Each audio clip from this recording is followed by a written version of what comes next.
Amahoro meza. Iki ni igisomwa ca 16 muri 39 co muri ca gitabo citwa JEWE NAHISEMWO gukurikira YESU KRISTO. Muriko muratwumviriza mpemu yera abane namwe. Twoye gukoresha ubutunzi bwacu mu bikorwa by'imfagusa. Abakristo dutegerezwa kumenya aho dushira ubutunzi bwacu kugira ntiduhombere aho abandi bungukira. Iyo tuhamenye dushobora kubona inyungu tukiri hano ku isi canke tugeze mw'ijuru. Igihe cose dukoresha ubutunzi bwacu tutisunze kumenya ico ijambo ry'Imana ribitubwirako, twisanga tubaho twiteze inyungu kandi tutari buzibone. Kenshi duhomba umutahe hamwe n'inyungu tuba twiteze.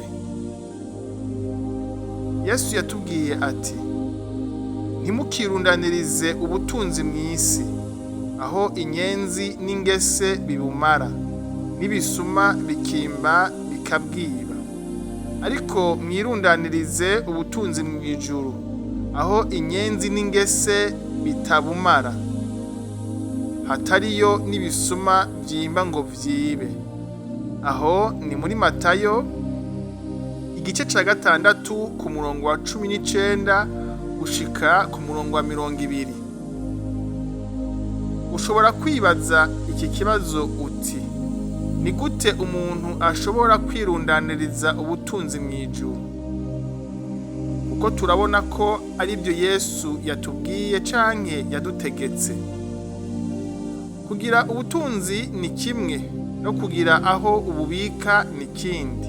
Benshi bahitamwo kububika mu mabanki yo mu bihugu vyabo. Igihe kiragera ugasanga izo banki ntizizewe. Bagahitamwo kubutwara mu mabanki yo mu bindi bihugu, aho bibwira ko inyenzi canke ibisuma bitoshika. Abandi nabo bakabubika mu kubaka amazu, haba mu bihugu vyabo canke mu bindi bihugu biba bifise umutekano kurusha. Hari n'ababubika mu mabuye y'agaciro, kuko iyo bashobora no kuyimbira bakayashira mu kuzimu. Aho hose babikora kugira barabe ko bokingira ubutunzi bwabo. Ariko vyose ni ukwihenda, kuko aho hose inyenzi, ingese n'ibisuma birahagera. Rero nimba koko ahantu dusigaranye ho kubika ubutunzi ari mw'ijuru, ni vyiza kumenya ingene tububikayo kugira twoye kwibwa. Twisunze amajambo y'Imana atandukanye, ayo Yesu n'intumwa bavuze, turashobora kubona uburyo butandukanye bw'ingene twokwirundaniriza ubwo butunzi mw'ijuru. Uburyo bwa mbere, mu gufasha aboro. Yesu ati, asangwa ugomba kuba agahore, genda ushore ivyo utunze, ugabire aboro, niho uzogira itunga mw'ijuru. Uteko uze unkurikire. Aho ni muri Matayo igice ca 19 ku murongo wa 21. Arongera ati, aboro muramana imisi yose, aho mwogombera mwobagirira neza, ariko jeho ntituja kwamana imisi yose. Aho ni muri Mariko igice ca 14 ku murongo w'7. Uburyo bwa kabiri, mu gutanga. Yesu ati, mutange namwe muzohabwa. Aho ni muri Luka igice ca 6 ku murongo wa 37. Pawulo nawe ati, gutanga kuzana umugisha kuruta guhabwa. Aho ni mu Vyakozwe n'Intumwa igice ca 20 ku murongo wa 35. Umuntu wese atanga namenye ko ariko arabitsa ubutunzi bwiwe mw'ijuru. Uburyo bwa gatatu, mu gufasha imfuvyi n'abapfakazi. Yakobo ati, idini itunganye itagira agasembwa imbere y'Imana Data wa twese ni ukuraba imfubyi n'abapfakazi mu marushwa yabo no kwirinda ngo ntiwanduzwe n'ivy'isi. Aho ni muri Yakobo igice ca mbere ku murongo wa 27. N'ubu nabwo ni uburyo bw'ingene umuntu yobitsa ubutunzi bwiwe mw'ijuru. Uburyo bwa kane mu gufasha abashonje, abatagira ibyo kwambara, abanyotewe, ingenzi, abagwaye n'abari mu munyororo. Mu butumwa bwiza uko bwanditswe na Matayo igice ca 25 ku murongo wa 44 kugeza kuri 45 havuga ngo: maze n'abazomwishura bati, mwami, twakubonye ryari ushonje, canke ufise inyota, canke uri ingenzi, canke ugenda gusa, canke ugwaye, canke uri mw'ibohero, ntitwagira ico tugukorera. Maze azobishura ati, ndababwire ukuri ko mutabigiriye umwe muri aba bari hanyuma y'abandi, nanje ntimwabingiriye. Uburyo bwa gatanu mu guha umuntu wese adusabye, Yesu ati, ugusaba wese umuhe. Aho ni muri Luka igice ca 6 ku murongo wa 30. Iyo umuntu agusabye adasanzwe afise akageso ko gusega, ntuze umwirengagize kandi ufise, uko iyo umuhaye uba ubikije ubutunzi bwawe mw'ijuru. Uburyo bwa gatandatu mu guha amazi umwigishwa wa Yesu. Yesu yavuze ati, kandi uzoha umwe muri abo bato urwato rw'amazi apfutse gusa kuko ari umwigishwa, ndababwira ukuri yuko atazobura impera yiwe. Aho ni muri Matayo igice ca 10 ku murongo wa 42. Uko biri kose amazi ntazimvye, niwayaha uwo muntu uzomenye ko ubitse neza ubutunzi bwawe. Uburyo bw'indwi mu gushigikira ishengero rya KRISTO. Abizeye bose baba hamwe basangira ivyabo byose, amatongo yabo n'ibindi vyabo barabigurisha bakabibagabanganya bose nk'uko umuntu wese akenye. Aho ni mu Vyakozwe n'Intumwa igice ca 2 ku murongo wa 44 kugeza kuri 45.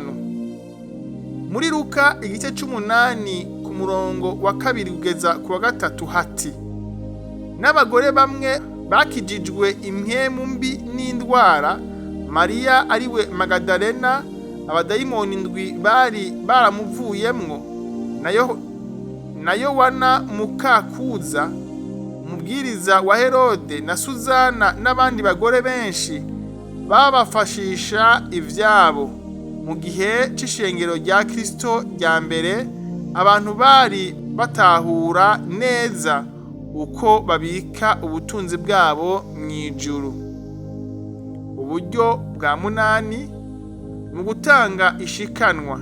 Yesu ati, ndababwire ukuri, uyu mupfakazi w'umworo ashikanye ibirengeye ibyo bose batereye mu masandugu, kuko bose bashikanye kubibasagutseko, ariko we kubworo bwiwe ashikanye ivyo yari afise byose n'ibimutunze byose.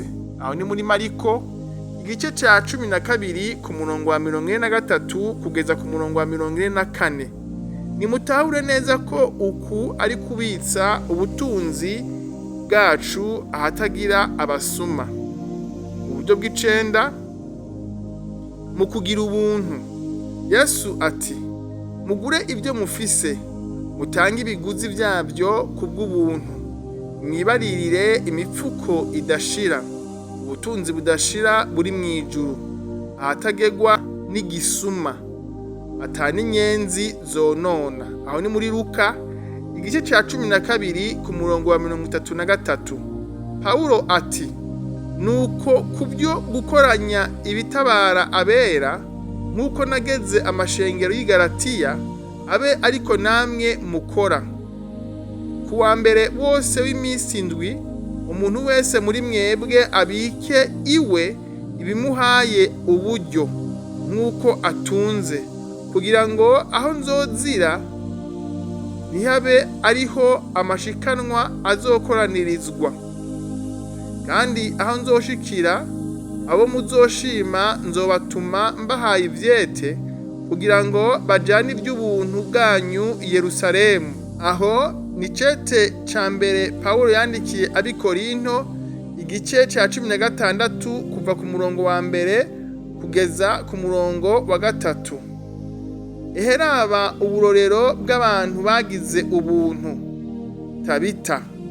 Kandi i Yopa hari umwigishwa yitwa Tabita, risobanurwa ngo Doruka. Uwo mugore yari n'ibikorwa byiza byinshi n'ubuntu bwinshi yagira. Aho ni mu Vyakozwe n'Intumwa igice c'9 ku murongo wa 36. Uwundi yari Korneliyo. Yari umuntu yubaha Imana akayitinyana naho mu nzu yiwe bose. Yagirira abantu ubuntu bwinshi, agasenga Imana ubudasiba. Aho ni mu Vyakozwe n'Intumwa igice ca 10 ku murongo wa 2. Na Pawulo ico gikorwa c'ubuntu yaragikora. Ati, maze imyaka myinshi ishize njanwayo no gushira ubwoko bwacu ivy'ubuntu no gutanga ibimazi. Aho ni mu Vyakozwe n'Intumwa igice ca 24 ku murongo wa 17. Uburyo bwa 10 mu bikorwa byo kwiteza imbere. Ariko bene data, turabagera mu izina ry'umwami wacu Yesu Kristo kuzibukira mwene data wese agenda asaragurika canke adakurikira ibyo mwashikirijwe natwe. Ubwanyu murazi ingene mukwiye kutwigana, kuko tutasaragurika muri mwebwe. Ntitwarya ibyo kurya by'umuntu n'umwe ku busa, ariko twagira ubutame n'ubucumukure, dukora ku murango no mw'ijoro, kugira ngo ntitugire umuntu muri mwebwe tugora. Suko tutavyemerewe, ariko no kugira ngo tubabere icitegererezo ngo mutwigane. Kuko tukiri kumwe namwe twabageze iki? Ngo umuntu wese niyanka gukora ntakarye. Kuko twumvise yuko hariho bamwe bo muri mwebwe bagenda basaragurika, bama bineganegera, bakita mu bitabakwiye. Ariko abameze batyo turabagera tubahanura kubwo umwami Yesu Kristo, gukora ibikorwa batekereje, babone kurya ibyo bironkeye ubwabo. Ariko mweho bene data, ntimurambigwe no gukora iciza. Nihagira umuntu atumvira ijambo ryacu ryo muri iki cete, mumwitegereze, ntimufatanye nawe kugira ngo amaramare. Ariko ntimumwiyumvire ko ari umwansi wanyu, ariko mumuhanure nka mwene so. Aho ni mu cete ca 2 Pawulo yandikiye ab'Itesalonike igice ca 3 ku murongo wa 6 kugeza ku murongo wa 15. Mushobora kutabitahura, ariko uburyo mushira mu byo kwiteza imbere nibwo butuma mubona uburyo buhagije bwo kubitsa mw'ijuru. Nimwatera imbere n'ishengero rya Kristo rizokura, niryakura kuzoba ari ukubitsa ubutunzi bwacu mw'ijuru. Bene data, uko niko twobika ubutunzi bwacu mw'ijuru. Mu byo maze kumenya, nasanze by'ukuri nimba wifuza kubika ubutunzi bwawe aho inyenzi, ingese n'ubusuma budashika, izo nizo nzira zo kubitsa ubutunzi bwawe bukama butekanye. Twirinde gukoresha ubutunzi bwacu mu bikorwa by'impfagusa, twoye kwisanga turiko turahomba ibyiza byo mw'ijuru ndetse n'ibyo hano ku isi. Reka dusome ikiganiro ca Petero na Yesu. Petero ati: "Raba twebwe twaretse byose turagukurikira." Yesu arababwira ati: "Ndababwira ukuri, nta waretse inzu canke bene nyina canke bashiki biwe canke nyina canke se canke abana canke itongo ku bwanje no kubw'ubutumwa bwiza atazobishumbushwa 100 muri iki gihe ca none, amazu na bene nyina na bashiki biwe na ba nyina n'abana n'itongo bisukiranijwe no guhamwa, kandi mu gihe kizoza azohabwa ubugingo budashira." Aho ni muri Matayo igice ca 10 ku murongo wa 28 kugeza ku murongo wa 30. Reka turangirize kuri izi mpanuro za Paulo ati: "Ariko ico mvuga ngiki, ngo ubiba nke azokwimbura bike, ubiba byinshi azokwimbura byinshi. Umuntu wese atange nk'uko abigabiye mu mutima wiwe, atababaye canke atagoberewe, kuko Imana ikunda utanga anezerewe, kandi Imana ishobora kubasaza ko ubuntu bwose, kugira ngo murushirize gukora ibyiza byose, mufise ibibahagije muri byose, nk'uko handitswe ngo, yatanze isabagire, yahaye abakene, ukugororoka kwiwe kwamaho ibihe bidashira. Kandi iha umubivyi imbuto n'imitsima yo kurya, niyo izobaha, ibongereranirize imbuto zanyu zo kubiba, kandi izogwiza imbuto z'ukugororoka kwanyu. Namwe muzotungishwa muri byose, ngo mugire ubuntu bwose butuma dushimisha Imana, kuko igikorwa c'uko kugabura kitamara ubworo bw'abera gusa, ariko kandi kirushiriza gushimisha Imana muri benshi. Kuko uburyo mwageragejwe n'uko kugabura bwatumye abo bahimbaza Imana yuko muyumvira, mwatura ubutumwa bwiza bwa Kristo, kandi yuko mwagize ubuntu bwinshi bwo kubafasha no gufasha abandi bose, kandi mukabasengera babagirira inkumbu, kuko ubuntu bw'Imana burushiriza kuba muri mwebwe. Imana ishimigwe ingabire yayo nziza itovugwa."